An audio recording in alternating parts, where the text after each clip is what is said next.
નમસ્કાર, હું છું પ્રિયંકા. તમે જોઈ રહ્યા છો સિટી કવરેજ ન્યૂઝ. આજના મુખ્ય સમાચાર. જૂનાગઢના ભવનાથ અને વિલિંગડન ડેમ પાસે વેસ્ટ પ્લાસ્ટિકમાંથી બનેલા 30 બાકડા લગાવવામાં આવ્યા છે. જી હા, જૂનાગઢ મહાનગરપાલિકાની સોલિડ વેસ્ટ મેનેજમેન્ટ શાખાને હેલ્પ કરવા માટે મુંબઈની હિલદારી પ્રોજેક્ટ ઓફ પ્લાન્ટ ફાઉન્ડેશન નામની એનજીઓ મેદાને આવી છે. આ એનજીઓએ પ્લાસ્ટિકના વેસ્ટમાંથી બનેલા બાકડા આપ્યા છે.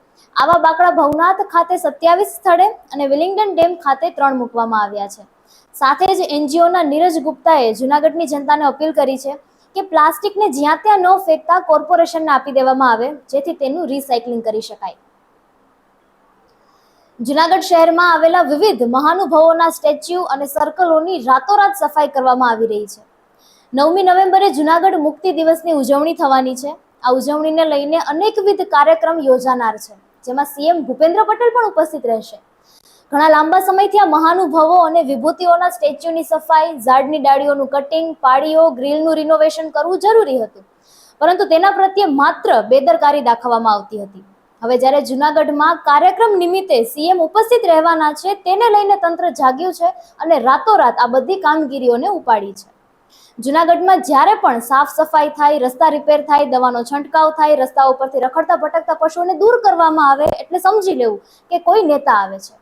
આમ પણ જૂનાગઢના લોકોને ખબર જ છે કે સારા રસ્તા, સફાઈ, દવા છંટકાવ, રસ્તા પરથી રખડતા પશુને દૂર કરવા વગેરેની બધી જ કામગીરી ફક્ત અને ફક્ત નેતાઓ માટે જ થાય છે. જૂનાગઢની જનતા ટેક્સ ભરે છે, પણ તેમને કોઈ સુવિધા મળતી નથી અને ફરિયાદ કરે તો કોઈ સાંભળતું પણ નથી. એ કડવી વાસ્તવિકતા છે. ડુંગરડા તાલીમ કેન્દ્રના 97 વનરક્ષક તાલીમાર્થીઓએ ગિરનાર પર્વત પર સફાઈ અભિયાન કર્યું હતું.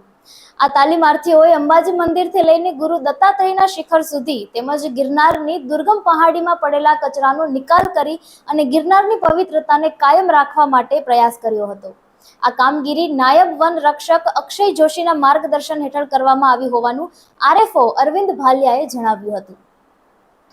ગિરનાર ક્ષેત્રમાં દાતારેશ્વર મહાદેવના સાનિધ્યમાં કારતક વદ એકમ 6 નવેમ્બર ગુરુવારથી શ્રીમદ ભાગવત અમૃતધારા કથાનો પ્રારંભ થશે.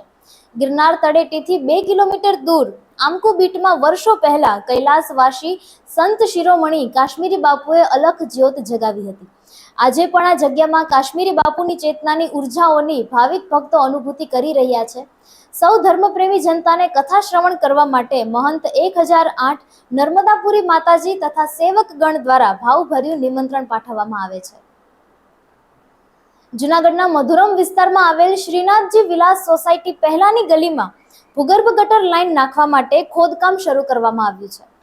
અહીંયા સોસાયટી બની ત્યારથી જૂની ગટરો હતી, પરંતુ નવી ભૂગર્ભ ગટર સાથે જોડાણ થઈ શકે તે માટે નવી ભૂગર્ભ ગટરની લાઇન નાખવામાં આવી રહી છે. આ માટે જેસીબીની મદદથી ખોદકામ શરૂ કરવામાં આવ્યું છે. ખોદકામ થતું જશે તેમ તેમાં પાઇપ નાખી અને પાછળથી બુરાણ પણ કરવામાં આવશે, જેથી ખાડાને કારણે કોઈ અકસ્માત ન સર્જાય. હવે જોવાનું એ રહ્યું કે શું ખરેખર આ રસ્તામાં બુરાણ થશે કે નહીં. હિમાલયન બ્રાઉન રીચ, જે હિમાલય અને કરાકોરમ શ્રેણીના ઊંચા, ઠંડા અને કઠિન વિસ્તારોમાં વસે છે, તેને સર્વોચ્ચ શિકારી માનવામાં આવે છે. પરંતુ તાજેતરમાં સોશિયલ મીડિયા પર વાયરલ થયેલા એક વિડીયો એ બતાવ્યું છે કે ક્યારેક ખોરાકની શૃંખલાના શિખરે રહેલા પ્રાણીઓને પણ માનવ સહાયની જરૂર પડે છે. ભારતીય વન સેવાના અધિકારી પ્રવીણ કસવાને શેર કરેલા લગભગ 3 મિનિટના આ વિડીયોમાં સિયાચીનમાં એક રીંછનું માથું ધાતુના કેનિસ્ટરમાં ફસાયેલું જોવા મળે છે.